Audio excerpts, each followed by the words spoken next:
Dear friends, welcome back your own channel. ഇന്നത്തെ വീഡിയോയിലേക്ക് എല്ലാവർക്കും സ്വാഗതം.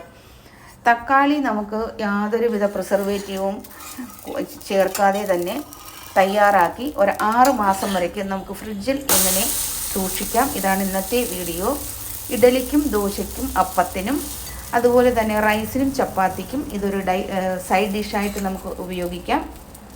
കുട്ടികൾക്ക് ടിഫിൻ ബോക്സിൽ ഇഡലിയുടെ കൂടെയും ചപ്പാത്തിയുടെ കൂടെയും ദോശയുടെ കൂടെയും കൊടുത്തു വിടാൻ പറ്റും. നമ്മുടെ വീട്ടിൽ തക്കാളി തീർന്നു പോയെങ്കിൽ ഏതെങ്കിലും കറി വയ്ക്കുമ്പോൾ ഏത് കറിക്കും നമുക്ക് ഈ തക്കാളിയുടെ പേസ്റ്റ് നമുക്ക് ഉപയോഗിക്കാവുന്നതാണ്. നമ്മുടെ ആവശ്യാനുസരണം നമുക്ക് ഉപയോഗിക്കാം. വളരെ ഈസി ആയിട്ടും പെട്ടെന്നും തയ്യാറാക്കി എടുക്കാൻ പറ്റുന്ന ഒരു റെസിപ്പിയാണ് ഈ തക്കാളി പ്രിസർവേഷൻ.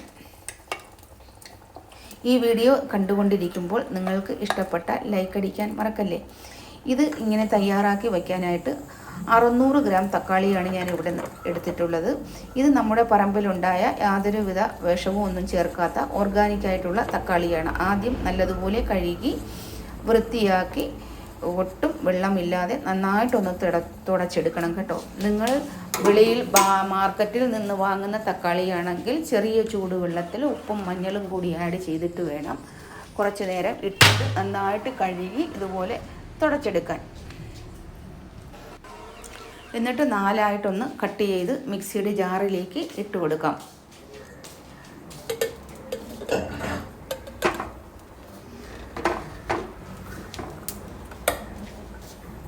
5 വെളുത്തുള്ളി, 1 സ്പൂൺ ജീരകം, 4-5 പച്ചമുളക്. പഴുത്ത പച്ചമുളകാണ് ഞാൻ ഇതിലേക്ക് ചേർത്ത് കൊടുത്തിട്ടുള്ളത്. നിങ്ങൾക്ക് ഏത് പച്ചമുളകും ചേർത്ത് കൊടുക്കാം. എന്നിട്ട് വെള്ളമൊന്നും ഒഴിക്കരുത്, നന്നായിട്ട് അരച്ചെടുക്കണം കേട്ടോ.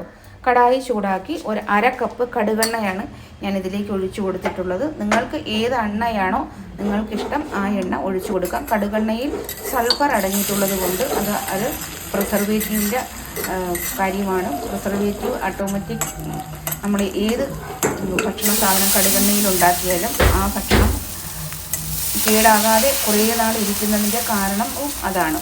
എന്നിട്ട് നന്നായിട്ടൊന്ന് നല്ല ചൂടായതിനു ശേഷം വെളുത്തുള്ളി ചതച്ചത് ഒരു 20 വെളുത്തുള്ളി തൊലിയോടുകൂടി ചതച്ച് വേണം ഇട്ട് കൊടുക്കാൻ. എന്നിട്ട് കുറച്ച് കറിവേപ്പിലയൊക്കെ ആവശ്യാനുസരണം ഇട്ട് കൊടുക്കാം. അതിലൊന്നും ഒരു ലിമിറ്റേഷനും ഇല്ല. എന്നിട്ട് നമ്മൾ ഈ അരച്ച് വെച്ചിരിക്കുന്ന തക്കാളി പേസ്റ്റ് ഇതിലേക്ക് ഒഴിച്ച് നന്നായിട്ടൊന്ന് തിളയ്ക്കണം കേട്ടോ. നന്നായിട്ട് തിളച്ച് വരുമ്പോഴേക്കും നമുക്ക് 1/2 ടീസ്പൂൺ മഞ്ഞൾപ്പൊടി ചേർത്ത് കൊടുക്കാം. 2 ടേബിൾ സ്പൂൺ കാശ്മീരി ചില്ലിപ്പൊടി ചേർത്ത് കൊടുക്കാം.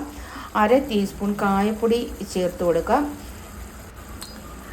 1 ടേബിൾ സ്പൂൺ വറുത്തു പൊടിച്ച ജീരകപ്പൊടി വേണം ചേർത്ത് കൊടുക്കാനായിട്ട്. ജീരകപ്പൊടി ചേർത്ത് കൊടുക്കുമ്പോൾ ഈ പുളി ഒരുപാട് കുറഞ്ഞ് നല്ല ടേസ്റ്റ് ആയിരിക്കും. 1 ടീസ്പൂൺ ശർക്കരപ്പൊടി കൂടി ചേർത്ത് കൊടുക്കണം കേട്ടോ. അത് ഞാൻ വീഡിയോ എടുക്കാൻ മറന്നുപോയി, ഓണായിട്ടില്ലായിരുന്നു. എന്നിട്ട് ഉപ്പും കൂടി ചേർത്ത് ഒരു 5 മിനിറ്റ് ഇളക്കി യോജിപ്പിച്ച് നമുക്ക് അടച്ചു വയ്ക്കാം.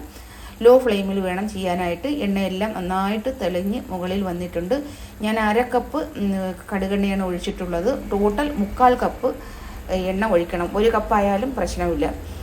ലാസ്റ്റിൽ വേണം ഈ നാരങ്ങ ഒരെണ്ണം പിഴിഞ്ഞൊഴിക്കാനായിട്ട്. എന്നിട്ട് ഒരു മിനിറ്റ് ലോ ഫ്ലെയിമിൽ ഒന്ന് ചൂടാക്കണം. എന്നിട്ട് സ്റ്റൗ ഓഫാക്കിയിട്ട് വേണം നമ്മൾ ഉലുവാപ്പൊടി ചേർത്ത് കൊടുക്കാൻ. 1 സ്പൂൺ വറുത്ത് പൊടിച്ച ഉലുവാപ്പൊടി കൂടി ചേർത്ത് കൊടുത്ത് നമുക്ക് ഫ്ലെയിം ഓഫാക്കാം. ഉലുവാപ്പൊടി ചേർത്ത് കൊടുത്തതിന് ശേഷം നിങ്ങൾ പിന്നെ ചൂടാക്കേണ്ട ആവശ്യമില്ല. നന്നായിട്ട് വന്നിട്ടുണ്ട്. ഇനി ഇത് നമുക്കൊരൽപ്പം തണുത്തതിന് ശേഷം ബോട്ടിലിൽ ചേർത്ത് കൊരി വയ്ക്കാം കേട്ടോ. ഏതിലാണോ നിങ്ങൾ ചെയ്യുന്നത്. ഇത് ഒരു സ്മോക്ക് ചെയ്യാനുള്ളതാണ്. വെളുത്തുള്ളിയുടെ തൊലിയാണ്. ഒന്ന് തീ കൊടുത്തതിന് ശേഷം ഒരു അല്പം കടുകെണ്ണ കൂടി ഇതിലേക്ക് ഒഴിച്ചു കൊടുത്താൽ നല്ല സ്മോക്ക് വരും. സ്മോക്കിൽ ഒരു 10 സെക്കൻഡ് അടച്ചു വെച്ചതിന് ശേഷം നമുക്ക് ഈ ചട്നി ഇതിലേക്ക് കോരി ഇടാം. എന്നിട്ട് ഒരു 1/4 കപ്പ് കടുകെണ്ണ കൂടി നല്ലതുപോലെ ഇതേ കടായിയിൽ തന്നെ ഒഴിച്ച് നന്നായിട്ട് ചൂടാക്കി ഇതിലേക്ക് ഒഴിച്ചു കൊടുക്കണം. എന്നിട്ട് അതിൻ്റെ അടപ്പ് ഇതിൻ്റെ മുകളിൽ അടയ്ക്കാതെ മുകളിലോട്ട് വച്ചിരുന്നാൽ മാത്രം മതി. കടുകെണ്ണയുടെ സ്മെല്ലും നല്ല ടേസ്റ്റ് ആയിരിക്കും. നിങ്ങൾ ഒരു പ്രാവശ്യം കടുകെണ്ണയിൽ തയ്യാറാക്കി നോക്കൂ. അല്ലെങ്കിൽ നല്ലെണ്ണയിൽ നിങ്ങൾക്ക് ഇഷ്ടപ്പെട്ട എണ്ണയിൽ നിങ്ങൾക്ക് തയ്യാറാക്കാം. കടുകെണ്ണയിലോ നല്ലെണ്ണയിലോ തയ്യാറാക്കിയാൽ കൂടുതൽ നാൾ ഉപയോഗിക്കാൻ പറ്റും. ഈ വീഡിയോ ഇഷ്ടപ്പെട്ടാൽ ലൈക്ക് അടിക്കാനും സബ്സ്ക്രൈബ് ചെയ്യാനും മറക്കല്ലേ. Thank you for watching.